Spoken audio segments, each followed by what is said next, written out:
എല്ലാവർക്കും സലു കിച്ചനിലേക്ക് സ്വാഗതം. ഞാൻ സമീറ. നിങ്ങളെല്ലാവരും ആവശ്യപ്പെട്ട വളരെ സിമ്പിളായിട്ട് തയ്യാറാക്കിയെടുക്കാൻ പറ്റുന്ന പാവയ്ക്ക മോരുകറി ഉൾപ്പെടുത്തിയിട്ടുള്ള ലഞ്ചും അതുപോലെ തന്നെ ഒരു ചായക്കൊക്കെ പറ്റിയ എല്ലാവർക്കും ഉണ്ടാക്കിയെടുക്കാൻ പറ്റുന്ന ഒരു അടിപൊളി സ്നാക്കുമാണ് ഇന്നത്തെ റെസിപ്പിയിൽ ഞാൻ ഉൾപ്പെടുത്തിയിരിക്കുന്നത്. അപ്പോൾ ഇന്നത്തെ നമ്മളുടെ ഒരു ഹാഫ് ഡേ വ്ളോഗാണ് കേട്ടോ. അപ്പോൾ നമുക്ക് നമ്മളുടെ എപ്പിസോഡിലേക്കൊന്ന് പോയാലോ.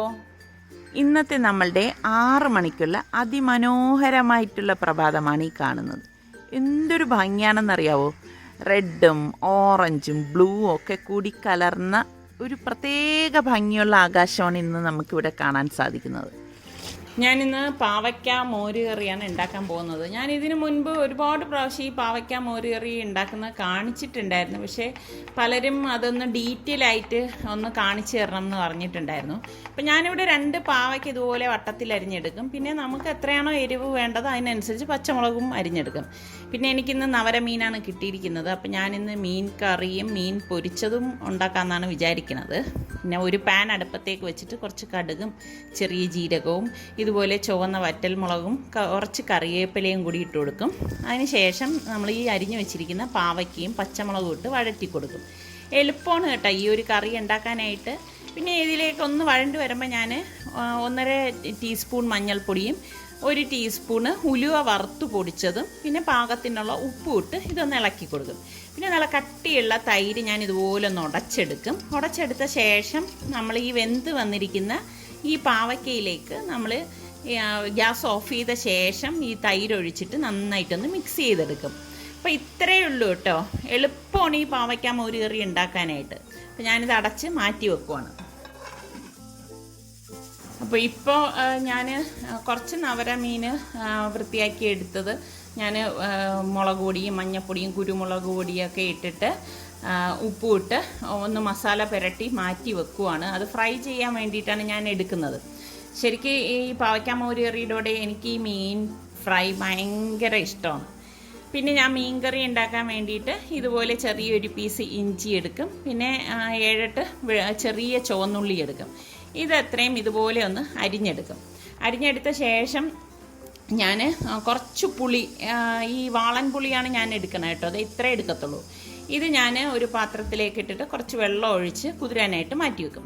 മറ്റൊരു പാൻ അടുപ്പത്തേക്ക് വെച്ചിട്ട് ഞാൻ 1 ടീസ്പൂണ് ഉലുവയും 1 ടീസ്പൂൺ കടുകും ഇട്ടിട്ട് നമ്മൾ ഈ അരിഞ്ഞ് വെച്ചിരിക്കുന്ന ചുവന്നുള്ളിയും ഇഞ്ചിയും കറിവേപ്പിലയും കൂടിയിട്ട് വഴറ്റി കൊടുക്കും. അപ്പോൾ എൻ്റെ ചട്ടി പൊട്ടിപ്പോയി കേട്ടോ. അതുകൊണ്ട് എനിക്കിപ്പം മീൻ ചട്ടി ചെറുതില്ല. അതുകൊണ്ടാണ് ഞാൻ ഈ പാനിൽ തയ്യാറാക്കുന്നത്. പിന്നെ ചേന ഇവിടെ ഇരിപ്പുണ്ടായിരുന്നു. അപ്പോൾ ചേന വെച്ചിട്ട് ഞാൻ ചേന ഉലർത്തിയതും കൂടി തയ്യാറാക്കാൻ പോവുകയാണ്. അപ്പം ചേന ഇതുപോലെ കട്ട് ചെയ്ത ശേഷം ഞാൻ ഇതുപോലെ ചെറിയ പീസായിട്ടൊന്ന് കട്ട് ചെയ്തെടുക്കും. ചെറുതാവുമ്പോൾ നമുക്ക് പെട്ടെന്ന് വെന്ത് കിട്ടും. അപ്പോൾ അതിനിടയിൽ തന്നെ നമ്മുടെ ഉള്ളി വഴണ്ടിട്ടുണ്ട്. ഇതിലേക്ക് ഞാൻ 1 ടീസ്പൂൺ മഞ്ഞൾപ്പൊടിയും 3 ടേബിൾ സ്പൂൺ കാശ്മീരി ചില്ലി പൗഡറും 1/2 ടീസ്പൂൺ ഉലുവ വറുത്ത് പൊടിച്ചതും പാകത്തിനുള്ള ഉപ്പും ഇട്ടിട്ട് ഇതുപോലെ ഒന്ന് ഇളക്കി കൊടുക്കും. ഇളക്കി കൊടുത്ത ശേഷം ഞാൻ പുളി പിഴിഞ്ഞ് വെച്ചിരിക്കുന്നത് ആ പുളിവെള്ളം ഇതിലേക്ക് ഒന്ന് പിഴിഞ്ഞൊഴിച്ചു കൊടുക്കും. ഒഴിച്ചു കൊടുത്ത ശേഷം ഇതുപോലെ ഒന്ന് ഇളക്കി കൊടുക്കും. ഇളക്കി കൊടുത്തിട്ട് ആവശ്യത്തിനുള്ള വെള്ളം ഞാൻ പുളിവെള്ളം തന്നെയാണ് ഒഴിച്ചു കൊടുക്കുന്നത്. ഇത്രയേ ഉള്ളൂ. ഞാൻ ഇതിലേക്ക് തക്കാളിയൊന്നും ചേർക്കത്തില്ല. അപ്പം ചേന ഞാൻ കട്ട് ചെയ്ത ശേഷം നന്നായിട്ടൊന്ന് കഴുകിയെടുക്കുകയാണ്. ഇപ്പോൾ നമ്മളുടെ ഈ മീൻ കറിയുടെ ചാറ് ഇവിടെ തിള വന്നിട്ടുണ്ട്. തിള വരുന്ന സമയത്ത് ഞാൻ കട്ട് ചെയ്ത് വെച്ചിരിക്കുന്ന മീൻ കഷ്ണങ്ങൾ ഇതിലേക്ക് ഇട്ടിട്ട് വേവിച്ചെടുക്കുകയാണ് ചെയ്യുന്നത്. ഒരു 3-4 മിനിറ്റൊക്കെ ആകുമ്പോൾ തന്നെ മീൻ കറി റെഡിയായി കിട്ടും കേട്ടോ. പിന്നെ ഞാൻ കുറച്ച് കറിവേപ്പിലയും കൂടി ഇതുപോലെ ഇട്ട് കൊടുക്കും. എന്നിട്ട് മൂടി വെച്ചിട്ട് വേവിച്ചെടുക്കും. അപ്പം ഞാൻ ചേന വേവിക്കുന്ന ചട്ടിയിൽ തന്നെ ചേന ഇട്ടിട്ട് പിന്നെ 1/2 ടീസ്പൂൺ മഞ്ഞൾപ്പൊടിയും 1/2 ടീസ്പൂൺ കുരുമുളക് പൊടിയും 2 ടേബിൾ സ്പൂണ് കാശ്മീരി ചില്ലി പൗഡറും 1/2 ടീസ്പൂൺ ഗരം മസാലപ്പൊടിയും പാകത്തിനുള്ള ഉപ്പും ഇട്ട് കൈകൊണ്ട് ഇതുപോലെ ഒന്ന് മിക്സ് ചെയ്ത് കൊടുക്കും. അപ്പോൾ ഇതുപോലെ നല്ലതുപോലെ എല്ലാം മിക്സ് ചെയ്ത ശേഷം ഞാനിവിടെ 1/2 കപ്പ് വെള്ളം എടുത്തിട്ടുണ്ട്. ഈ വെള്ളം ഇതിലേക്ക് ഒഴിച്ചിട്ട് ഞാൻ ഗ്യാസ് ഓൺ ചെയ്ത് ഇത് വേവിക്കാനായിട്ട് അടുപ്പത്തേക്ക് വെക്കുവാണ്. ഇതിലേക്ക് ഞാൻ കുറച്ച് കറിവേപ്പിലയും കൂടി ഇതുപോലെ ഇട്ട് കൊടുക്കും. എന്നിട്ട് എല്ലാം കൂട്ടിയിട്ട് ഒന്ന് ഇതുപോലെ വീണ്ടും ഒന്ന് ഇളക്കി കൊടുക്കും. അപ്പം നമ്മളുടെ മീൻ കറി ഇതേ ഇവിടെ തിള വരുന്നുണ്ട്. കുറച്ചുകൂടി ഞാനൊന്ന് വറ്റിച്ചെടുക്കും. അപ്പോൾ ഈ സമയം തന്നെ ചോറും റെഡി ആയിട്ടുണ്ട്. അപ്പം ഞാനത് ഊറ്റിയെടുക്കുകയാണ്. അപ്പോൾ അതായത് നമ്മളുടെ ചേനതേ ഇങ്ങനെ തിളയൊക്കെ വന്ന് വെന്ത് വരുന്നുണ്ട്. അപ്പം ഞാനും നിസാർക്കയും ശരിക്കും പറഞ്ഞാൽ സൈറ്റിൽ പോയിട്ടാണ് ഇവിടെ വന്നിട്ട് ഞാനിപ്പം കുക്കിങ്ങിലേക്ക് കയറിയത്. അപ്പം നിസാർക്ക ടയർഡായിട്ടിരിക്കുകയാണ്. അപ്പം ഞാൻ കുറച്ച് ടാങ്ക് ഉണ്ടാക്കി കൊടുക്കുകയാണ്. അപ്പം ടാങ്ക് ഇതുപോലെ മിക്സിയുടെ ജാറിലേക്ക് ഇട്ടിട്ട് ഒരു ടൊമാറ്റോയും 2-3 ഐസ് ക്യൂബും പാകത്തിനുള്ള പഞ്ചസാരയും പാകത്തിനുള്ള വെള്ളവും ഇട്ടിട്ട് കുറച്ച് വെള്ളം ആദ്യം ഒഴിക്കുള്ളേ. എന്നിട്ട് ഇതൊന്ന് അടിച്ചെടുക്കും. എളുപ്പമാണ് കേട്ടോ ഇത് ഉണ്ടാക്കിയെടുക്കാൻ. നല്ല ടേസ്റ്റുള്ള ടാങ്കാണ്. എന്നിട്ട് ഇതുപോലെ അടിച്ചെടുത്തിട്ട് ഞാൻ ഇതുപോലെ ഒരു പാത്രത്തിലേക്ക് ഒഴിച്ചിട്ട് പാകത്തിനുള്ള വെള്ളം ഇതുപോലെ മിക്സ് ചെയ്തെടുക്കുകയാണ് ചെയ്യുന്നത്. നല്ല നമ്മൾ നല്ല ചൂടായിട്ടിരിക്കുന്ന സമയത്ത് ഇതുപോലെ ഒരു ടാങ്ക് കുടിക്കുമ്പോൾ നല്ല ടേസ്റ്റാണ് കേട്ടോ.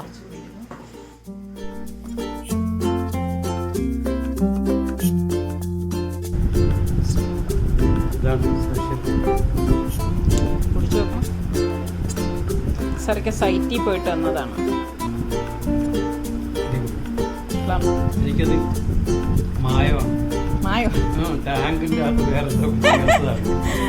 മായ ടാങ്ക് അത് നിങ്ങൾ ഉണ്ടാക്കി നോക്കുക കേട്ടോ, നിങ്ങൾക്ക് ഇഷ്ടമാവും. ഞാൻ ഇവിടെ ഇടയ്ക്കിടയ്ക്ക് ഉണ്ടാക്കണതാണ്. അപ്പോൾ ദേ നമ്മളുടെ മീൻകറി ഇവിടെ പാകത്തിന് റെഡി ആയിട്ടുണ്ട്. ഇത്രയും മതിയാവും കേട്ടോ. അപ്പോൾ എനിക്ക് ചട്ടി ഇല്ലാത്തത് കൊണ്ട് എനിക്ക് ഭയങ്കര വിഷമം ഉണ്ട്. എൻ്റെ കയ്യിൽ ചട്ടി എല്ലാം വലിയ ചട്ടിയായിപ്പോയി. അപ്പോൾ അതാ നമ്മളുടെ ഈ ചേനയുടെ വെള്ളം എല്ലാം വറ്റിയിട്ടുണ്ട് കണ്ടോ. ഈ സമയത്ത് ഞാൻ 2 ടേബിൾ സ്പൂൺ വെളിച്ചെണ്ണ ഒഴിച്ചു കൊടുക്കും. വെളിച്ചെണ്ണ ഒഴിച്ചു കൊടുത്തിട്ട് ഈ വെളിച്ചെണ്ണയിൽ ഇതിങ്ങനെ വരട്ടിയെടുക്കും. പിന്നെ കുറച്ച് കറിവേപ്പിലയും കൂടി ഇട്ട് കൊടുക്കും. അപ്പോൾ നമ്മുടെ ചേന ഉലർത്തിയതും ഇത് ഇവിടെ റെഡി ആയിട്ടുണ്ട് കേട്ടോ. അടിപൊളി മണവും അടിപൊളി ടേസ്റ്റുമാണ്. അപ്പോൾ ഞാനത് അടച്ച് മാറ്റി വെക്കുവാണ്. ഇനി ഞാൻ ഫിഷ് ഫ്രൈ ചെയ്യാൻ വേണ്ടി പോവാണ്. അപ്പോൾ ഞാൻ അതിന് വെളിച്ചെണ്ണയാണ് എടുക്കുന്നത്. നമ്മൾ വെളിച്ചെണ്ണയിലൊക്കെ ഇത് ഉണ്ടാക്കിയെടുക്കുമ്പോൾ ഒരു പ്രത്യേക ടേസ്റ്റാണ് കേട്ടോ. എനിക്കിങ്ങനെ ഭയങ്കര ഇഷ്ടമാണ് ഇങ്ങനത്തെ ഒരു കോമ്പിനേഷൻ. പിന്നെ ഞാൻ കുറച്ച് വെളുത്തുള്ളി ചതച്ചതും കുറച്ച് കറിവേപ്പിലയും കൂടി ഈ ഫ്രൈ ചെയ്യുന്നതിൽ ഇട്ട് കൊടുക്കും. ഒരു സൈഡ് റെഡി ആകുമ്പോൾ പതുക്കെ ഒന്ന് മറിച്ചിട്ട് കൊടുക്കും. ഒരുപാട് ഓയിലിൽ ഒഴിച്ചിട്ടൊന്നും ഞാൻ മീൻ ഫ്രൈ ചെയ്തെടുക്കാറില്ല കേട്ടോ. ഇത്രയും എണ്ണ മാത്രം മതിയാവും. നമ്മളുടെ മീൻ കറി ഉണ്ടോ നല്ല കുറുകി വന്നിട്ടുണ്ട്. നമ്മളുടെ ചേന വളർത്തിയത് ഇവിടെ റെഡി ആയിട്ടുണ്ട്. പാവയ്ക്ക മോര് കറി. അപ്പോൾ നല്ല അടിപൊളി കോമ്പിനേഷനാണ്. അപ്പം ഇന്നിപ്പം ചെറിയൊരു മാറ്റം വരുത്തിയിട്ടാണ് ഞങ്ങൾ ഇവിടെ ഇരുന്ന് ഫുഡ് കഴിക്കുന്നത്. ഡൈനിങ് ടേബിളിൽ നിന്ന് ചെറിയൊരു മാറ്റം ഹാളിലേക്ക്. അതെ, ബൊഫേ പോലെ നിസാർക്കയുടെ ഭാഷയിൽ. ഇത് നമ്മളുടെ പാവയ്ക്ക മോര് കറി ഒരുപാട് പേര് എൻ്റെ അടുത്ത് ചോദിച്ചിട്ടുണ്ടായിരുന്നു. അപ്പം ഇന്ന് നിങ്ങൾക്ക് മനസ്സിലായി കാണുമല്ലോ. ഈസി അല്ലേ, നല്ല ടേസ്റ്റാണ് കേട്ടോ. ഇത് കയ്പൊന്നും ഉണ്ടാകത്തില്ല. പിന്നെ നമ്മളുടെ നവരമീന് മുളക് കറി, പിന്നെ നമ്മളുടെ ചേന ഉലർത്തിയത്, നവര ഫ്രൈ. ഇത്രയാണ് നമ്മളുടെ ഇന്നത്തെ അടിപൊളി ലഞ്ച് എന്ന് പറയുന്നത്. എല്ലാരും കയ്യിൽ പ്ലേറ്റ് കൊണ്ടുവന്ന് എടുത്തോണ്ട് പോവാ അല്ലേ? അത് തന്നെ.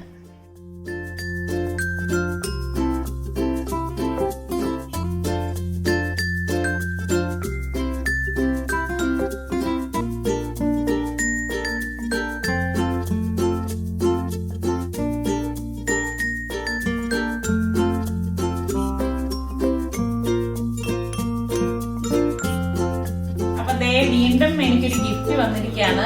1 മില്യൺ പ്രമാണിച്ച് അഗാറോ എനിക്ക് ഒരു ഓവൻ അയച്ചു തന്നിരിക്കുകയാണ്. അതെ അതെ, സൈറ്റിൽ നിന്ന് സൈറ്റ് ആയതെങ്കിൽ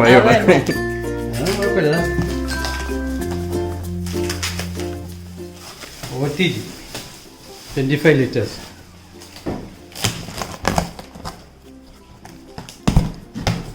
ഓവൻ തന്നെ ആവുമെന്ന് ഡൗട്ടാണ്. എന്തായാലും ഇതില്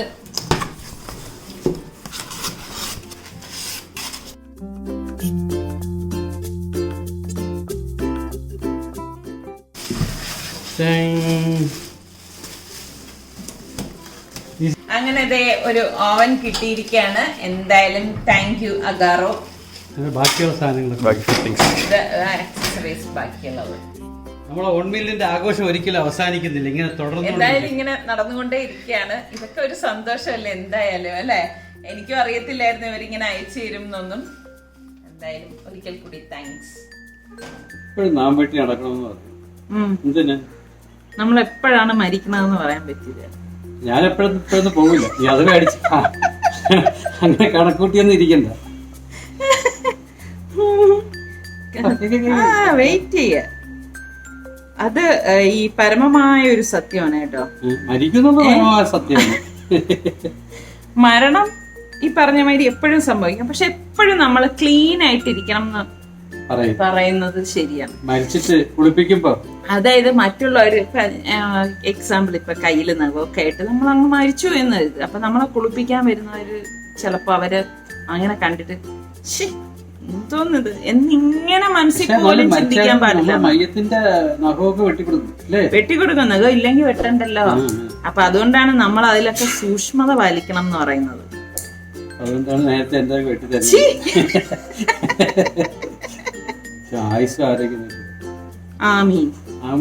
എന്തൊക്കെ കഥകൾ പറയണം. അല്ലല്ല നഖം ഞാൻ എപ്പോഴും ഇവിടെ പിള്ളേരുടെ അടുത്തൊക്കെ പറയുന്ന കാര്യമാണ് കേട്ടോ. വെള്ളിയാഴ്ച ദിവസം നമ്മള് നിർബന്ധമായിട്ട് ഈ പറഞ്ഞ മാതിരി എല്ലാം നല്ല ശുദ്ധിയായിട്ട് ഇരിക്കുക. അപ്പൊ അടുത്ത വെള്ളിയാകുമ്പോഴേക്കും ഓക്കെ ആവും. ഓക്കെ ഓക്കെ, ഇനി കൈ കഴിയാ മതി. ഇപ്പൊ ഉച്ചക്ക് 2 മണിയാണ്. ഞാനിങ്ങനെ ആഹാരമൊക്കെ കഴിഞ്ഞ് ഈ ബാൽക്കണിയിൽ വന്നിരുന്നപ്പോൾ ആകാശം നോക്കി എന്ത് രസമുണ്ട്. ഞാൻ ഇനി മുകളിൽ പോയിട്ട് കാണിച്ചു തരാമേ. ആഹാരം കഴിച്ച് ഓരോരുത്തരുടേതായ രീതിയിൽ കിടക്കാണ്. നമുക്ക് വന്ന ഓവൻ ഞാൻ അതിന്റെ കവർ ഇവിടെ എടുത്ത് വെച്ചിരിക്കാം.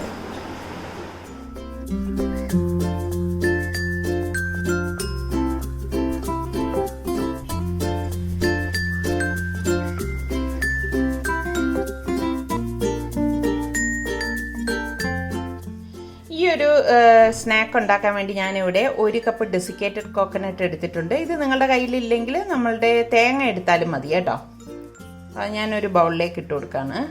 ഇതിലേക്ക് ഞാൻ 1 കപ്പ്, അതായത് 250 ml കപ്പാണ് ഞാൻ ഇവിടെ എടുത്തിരിക്കുന്നത്. 1 കപ്പ് റവ എടുത്തിട്ടുണ്ട്. ഈ റവ ഇട്ട് കൊടുക്കാം. ഇനി ഇതിലേക്ക് ഞാനിവിടെ കോൺഫ്ലോർ 2 ടേബിൾ സ്പൂൺ ഇട്ടെടുക്കുകയാണ്.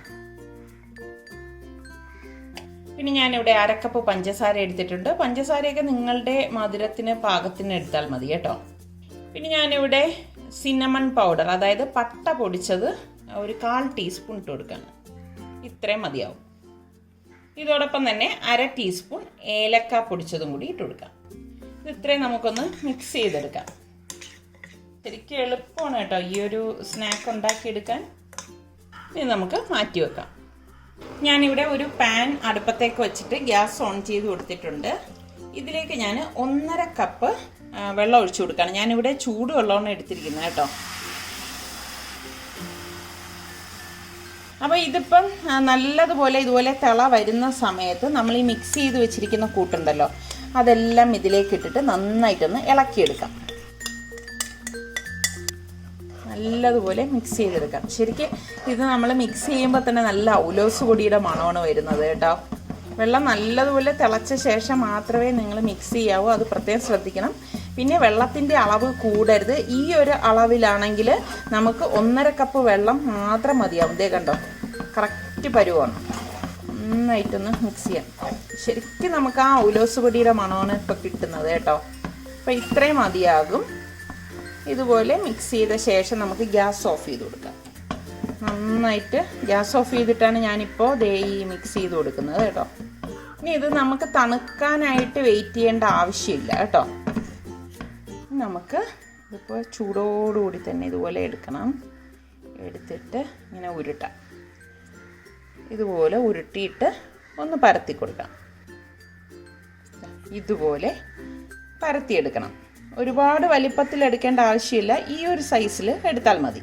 ഇപ്പം ആദ്യമായിട്ടൊക്കെ ഉണ്ടാക്കുന്നവർക്കാകുമ്പോൾ ചൂട് പിടിക്കത്തില്ല. അപ്പം ഇതുപോലെ തണുത്ത വെള്ളം എടുത്ത് കൈ ഇതുപോലെ ഒന്ന് തണുത്ത വെള്ളത്തിൽ മുക്കിയിട്ട് ഇതുപോലെ ഉരുട്ടിയെടുക്കാം.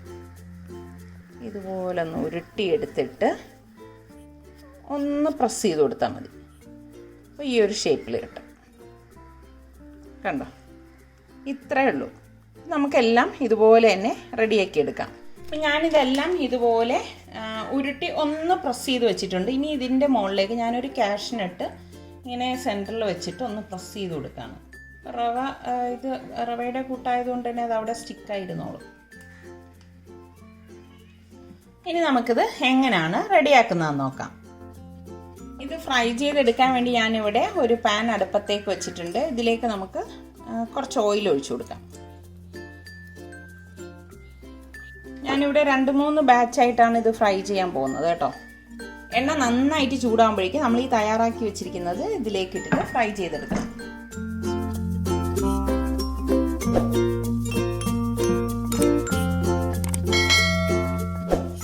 എണ്ണ നല്ലതുപോലെ ചൂടാവാൻ പ്രത്യേകം ശ്രദ്ധിക്കണം കേട്ടോ.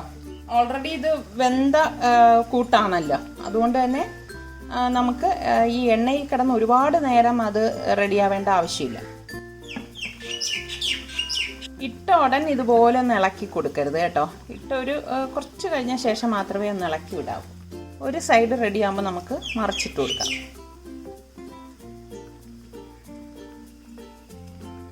തിരിച്ചും മറിച്ചും ഇട്ട് നല്ല ഒരു ഗോൾഡൻ കളർ ആകുമ്പോഴേക്ക് നമുക്ക് എണ്ണയിൽ നിന്ന് മാറ്റാം. ഇത്രയും മതിയാകും. ഞാൻ ഇതുപോലെ എണ്ണയിൽ നിന്ന് മാറ്റുവാണ്. നമുക്കൊരു സ്റ്റെയിനറിലേക്ക് മാറ്റാം.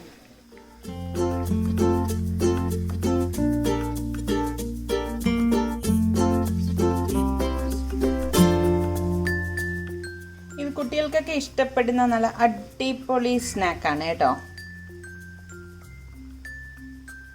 ഇത് പുറത്ത് നല്ല ഹാർഡും ഉള്ളിൽ നല്ല സോഫ്റ്റുമാണ് കേട്ടോ. കാണിച്ചു തരാം. നല്ല ചൂടാണ് കണ്ടോ. ഇതുപോലെയാണ് ഈ സ്നാക്ക് ഇരിക്കുന്നത്. വളരെ പെട്ടെന്ന് തന്നെ നമുക്ക് തയ്യാറാക്കി എടുക്കാൻ പറ്റുന്ന തേങ്ങ റവ ബിസ്ക്കറ്റ് ഇവിടെ റെഡി ആയിട്ടുണ്ട്. അപ്പം നിങ്ങൾ ട്രൈ ചെയ്യാത്തവർ ഈ രീതിയിൽ ട്രൈ ചെയ്ത് നോക്കണം. ഞാൻ നേരത്തെ പറഞ്ഞതുപോലെ പുറം നല്ല ക്രിസ്പിയും ഉള്ളിൽ നല്ല സോഫ്റ്റും ആണ് ഈ ഒരു ബിസ്ക്കറ്റിന് കേട്ടോ. അപ്പം ട്രൈ ചെയ്ത് നോക്കിയിട്ട് എനിക്ക് ഫീഡ്ബാക്ക് തരണേ. ഇനി നമുക്ക് അടുത്ത നല്ല റെസിപ്പിയുമായി വരാം. അതിനു മുൻപ് നമ്മളുടെ ചാനൽ സബ്സ്ക്രൈബ് ചെയ്യാത്തവരുണ്ടെങ്കിൽ നിങ്ങൾക്ക് നമ്മളുടെ ചാനൽ ഇഷ്ടപ്പെട്ടാൽ സബ്സ്ക്രൈബ് ചെയ്യാനും ലിങ്ക് നിങ്ങളുടെ ഫ്രണ്ട്സിനൊക്കെ ഷെയർ ചെയ്യാനും മറന്നു വരുതേ. അപ്പം നമുക്ക് അടുത്ത നല്ല റെസിപ്പിയുമായി വരുന്നത് വരെ എല്ലാവർക്കും ബൈ.